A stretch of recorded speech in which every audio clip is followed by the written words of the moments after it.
Se sei fermo da tempo sullo stesso punteggio, è perché ti mancano le conoscenze per progredire.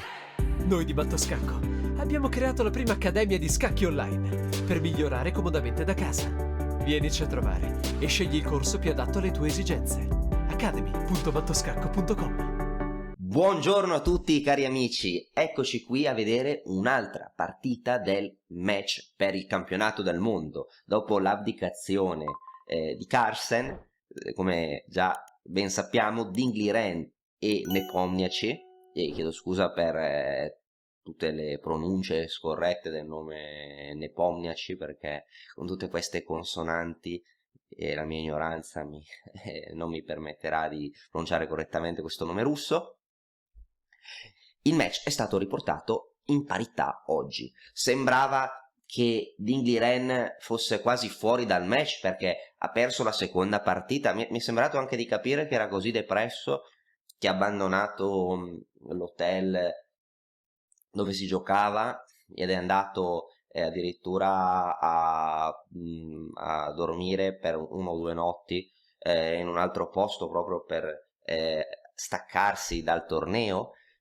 Sembra quasi come Bobby Fischer nel suo match con Spassky, dove aveva perso una partita, addirittura 2, Bobby Fischer era un gradino più elevato nella sua eccentricità e perse anche la seconda per forfait, ma poi ritornò e vinse, pareggiò il match e poi vinse. Ecco qui Dingliren ha perso una partita, ma poi anziché crollare come fece Nepomniachtchi contro Carlsen nel match passato, è tornato, ha pareggiato da nero e poi ha vinto da bianco. Da notare che la sconfitta di Nepomniachtchi al secondo turno, la sconfitta di Ding al secondo turno era con il bianco, una cosa che fa malissimo perdere con il bianco perché bisognerebbe pressare, e Dingliren ha pressato molto, ha giocato un'idea molto interessante ma ha esagerato, tale idea gli si è ritorta contro. Oggi ha giocato un'altra idea interessantissima. Il suo analista principale è Richard Rapport, un giocatore di origine ungherese che ora mi sembra giochi per la Romania, con una forza di più di 2700 punti elo, ed è famoso per la sua originalità. Forse questa è stata una giocata maestra da parte di Dingliren, perché lui, che è molto solido, che era quasi il re delle patte per un periodo di tempo, si fa aiutare da un giocatore dallo stile molto estroverso, dallo stile molto audace e con diciamo idee davvero fantastiche in tutte le aperture e con tutti i colori. Vediamo allora cosa è successo nella quarta partita. Allora, andiamo a vedere le partite. La partita 4, questa è la posizione finale. Torniamo all'inizio. C4. D4 è una delle altre idee principali di Ding. Probabilmente Nepomniachtchi avrebbe giocato la difesa più comune, che è, dopo cavallo C3, la ninzo indiana. Ovviamente Ding gioca anche cavallo F3, G3, la catalana, è stata una delle sue aperture principali, quindi probabilmente è stata messa, diciamo, sotto osservazione dai secondi, dalla squadra di Nepomniachtchi. È molto difficile sorprendere con la catalana Nepomniachtchi. Invece diciamo che contro cavallo C3 è il sistema più aggressivo per giocare dopo D5. C per D, la struttura Karsblad, una delle varianti più aggressive per il bianco per giocare contro la difesa ortodossa, contro il metodo di donna rifiutato. Il punto è che verrebbe giocata la ninzo indiana, che è una delle difese migliori contro D4, una delle difese più popolari, che viene giocata ad alto livello. Per questa ragione Ding inizia con C4, cavallo F6. Ora su D4 probabilmente l'idea di Nepo, si potrei chiamarlo Nepo da adesso in poi per non confondermi con la pronuncia, l'idea di Nepo è rispondere a D4 con E6 in modo da ristabilire su cavallo C3 la ninzo indiana, ma ecco che si gioca cavallo C3. Ecco, una delle idee di quest'ordine di mosse è che contro E6, con la speranza di trasporre nella ninzo, il bianco non gioca D4 ma gioca E4, è il cosiddetto attacco Mikenas. È una delle anti-inizio indiane più forti, il bianco è pronto a spingere in E5, guadagnare spazio. Ovviamente se il nero gioca D6 per impedire E5, D4, questa apertura è orribile per il nero che viene subito schiacciato.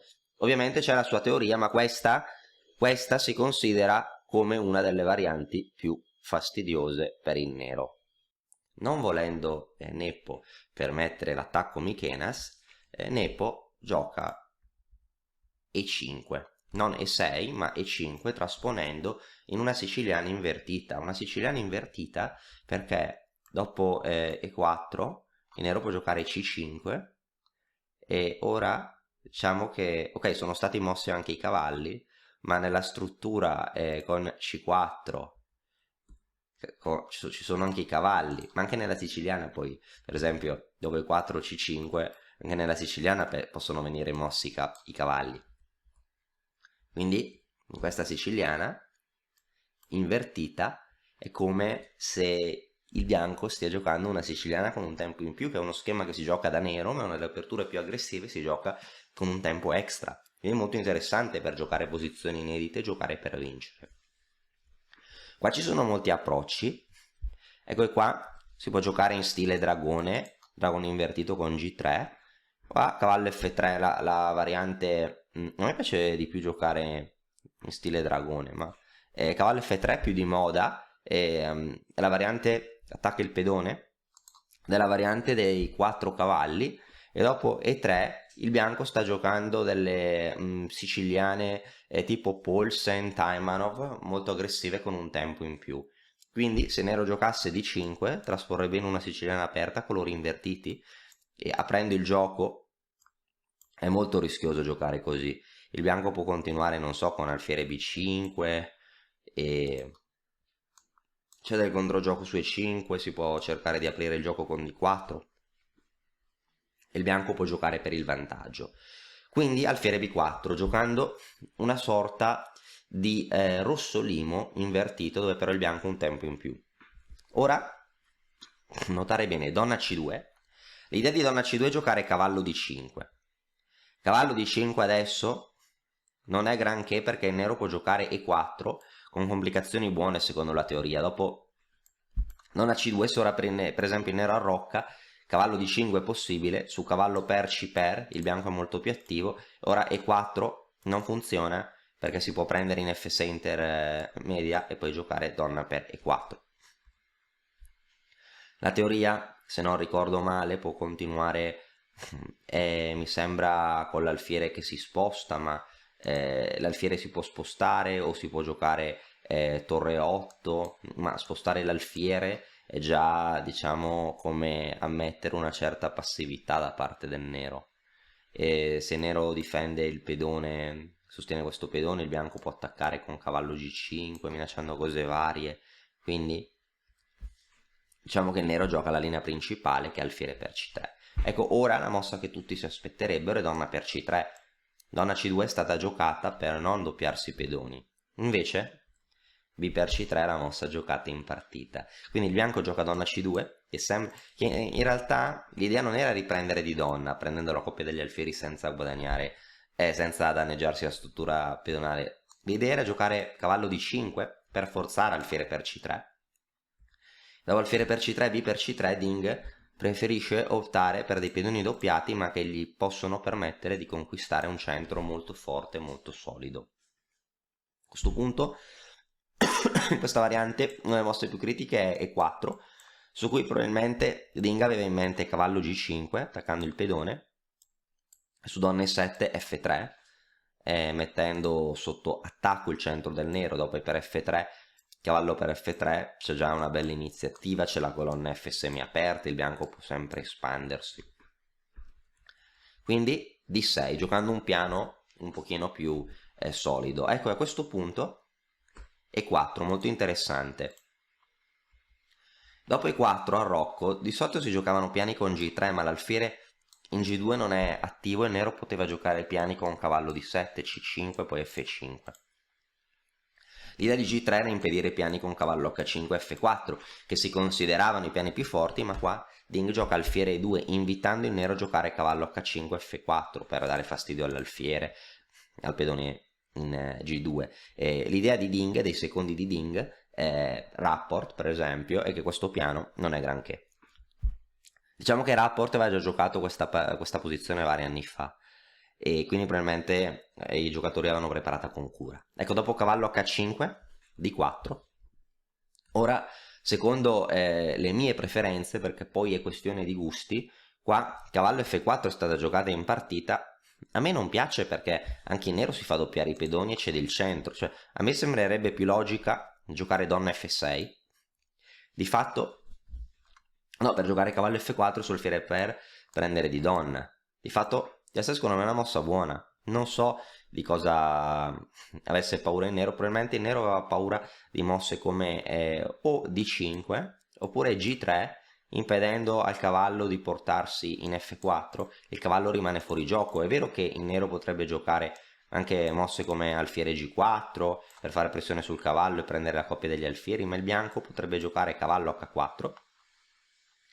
Ecco, ora c'è tensione tra gli alfieri, il nero deve prendere. Ora D4 è in presa, ma il cavallo è attaccato.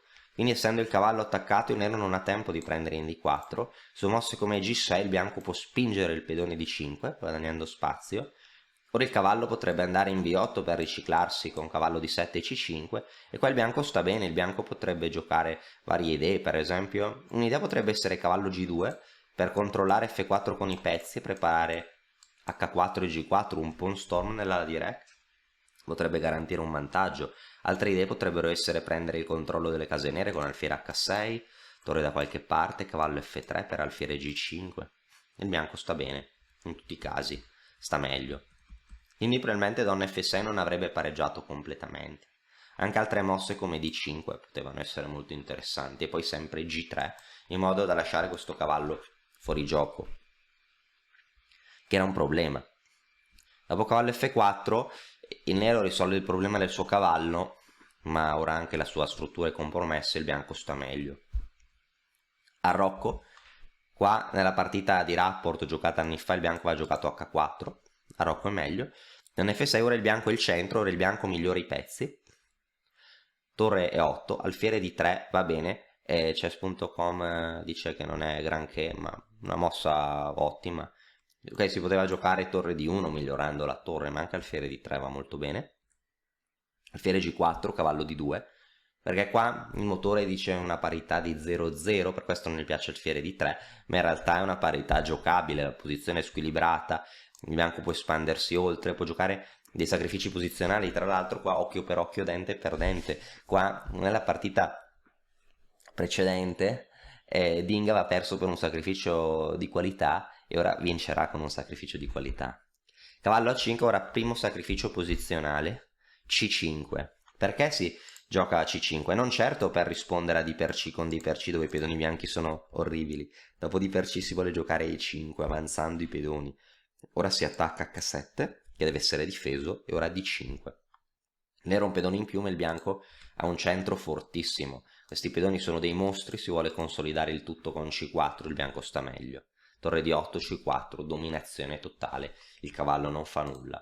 Il nero deve provare a riciclare il cavallo da qualche parte, H3.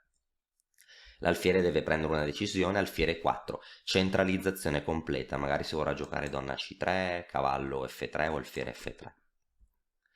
Donna C3, alfiere F3 difendendo il pedone in E5, i pezzi neri non hanno spazio di manovra, cavallo B7 per riportare il cavallo in gioco, ora torre 2 per raddoppiare le torri, c'erano altre possibilità ma questa va bene. Ora Nepo non regge, gioca F6, cioè non regge, ha bisogno di chiarificare la situazione perché questi pedoni appaiati che controllano tutte le case davanti a loro sono fortissimi, tutte queste case sono sotto il dominio del bianco. Dopo F6 il bianco gioca E6, questo pedone è fortissimo, questo pedone è diventato un mostro, non è sostenuto, però magari il bianco perde il controllo di case come D6. Sì, e questa era l'idea di Nepo, mettere un cavallo in D6, c'è sempre un trade-off nelle spinte di pedoni, però anche il pedone in E6 restringe ancora di più i pezzi neri e le torri, e questo cavallo potrebbe venire cambiato con un sacrificio di qualità in futuro. Cavallo D6, torre E1, cavallo F5, e non piace al motore. Perché non piace al motore? Ora vediamo, alfiere per e torre 4. Ecco, diciamo che questa è una posizione chiusa, ma il nero non ha colonne aperte e le torri non hanno spazio. Questa è una colonna semiaperta, l'unica del nero, ma senza spazio. Qui anche la colonna D è semiaperta, ma questa struttura di pedoni incatena le torri, quindi l'unico pezzo attivo del nero è il cavallo. Il nero vorrà giocare cavallo D4. Donna H6, donna F3 e ora... ok, il nero sta già male, però ora gioca cavallo D4, la tentazione è troppo forte. Nebo pensa di stare meglio. Il cavallo è fortissimo. È vero che le torri sono orribili, però il cavallo è un ottimo pezzo che attacca la donna bianca. Il nero finalmente ha ottenuto controgioco? No, perché se proprio usciamo dai parametri razionali e giochiamo un sacrificio di lungo termine, noi cambiamo l'unico pezzo attivo del nero. Torre per D4, 2 punti esclamativi, mossa totalmente posizionale, una mossa lungimirante in stile Harakiri che elimina l'unico pezzo attivo, non c'è nessuna continuazione forzata. Diciamo che il pedone in D4 cadrà, no? Però è sempre un sacrificio di un'unità di materiale, qualità per pedone. Ecco, e in questa posizione, ok, il nero gioca G5 per consolidare, no? Il pedone F, che altrimenti, cioè se non gioca G5 dopo D4, il pedone F4 potrebbe essere il prossimo a cadere. Ora il bianco ha la qualità in meno, ok, per un pedone, ma è una posizione dominante, queste torri sono orribili, il cavallo può installarsi in case come C6 F5. Nero gioca donna G6, ora G4, 2 punti esclamativi, perché C6 va bene ma F5 è ancora più devastante. F per G3, F per G3, si rinnova il controllo su F5 volendo anche con G4, H5, cavallo F5, ora si può prendere la qualità. Ma forse nemmeno, forse si può giocare C5, D6, in alcuni casi rompendo, però ok, siamo onesti. Se tocca al bianco, il bianco riprende la qualità con vantaggio schiacciante, se non c'è nemmeno il compenso del materiale del nero. Ok, normalmente il compenso è per il materiale, si può dire anche che il materiale è il compenso per una pessima posizione. Se il nero non ha il compenso di avere più materiale, la sua posizione è persa. Il nero gioca torre H7, donna E4. Il nero ha salvato la qualità, ma ora il bianco avanza con E7, magari donna E6, D6, su C per D, cavallo per D, poi il pedone verrà scortato fino alla promozione. Ora tra l'altro c'è la minaccia tattica di cavallo E7 scoperta, quindi re H8 e 7, devastante. Donna F7, altrimenti su una mossa qualsiasi si può anche giocare donna E6, poi D6 volendo e alla lunga si vince. Alla lunga la posizione nera non è sostenibile. Quindi donna F7, D6 subito, si vuole giocare D7. Penso che Nepomniachtchi sapeva qua di avere perso. Se il nero non fa nulla, D7 vince. C per cavallo per, ora si recupera minimo la qualità. Su torre per E7 cade la donna con scacco, il bianco vince perché poi ok, c'è una sorta di infilata, ma si può difendere la torre con questo vantaggio di materiale. Il bianco ha partita completamente vinta. Il bianco poteva anche dare scacco o avere direttamente la torre in più, dando la donna sulle 2 torri. Su donna per E7 si cattura il cavallo, il bianco guadagna un pezzo. Su donna per E4, torre per E, il bianco un pezzo in più, posizione tecnicamente vinta. Su donna C5 questo è solo uno scacco, poi non ci sono più scacchi, il bianco è destinato a vincere. Nero ha giocato donna G8, il bianco prende la qualità. Ora la partita è vinta per via del pedone passato e della debolezza del re nero. Il nero deve difendere F6, su torre F7, donna per F7, combinazione basata nel pedone passato, il bianco vince perché avrà la torre in più. La G7, torre F1, attaccando il pedone. Su donna F7 il bianco promuove e vince.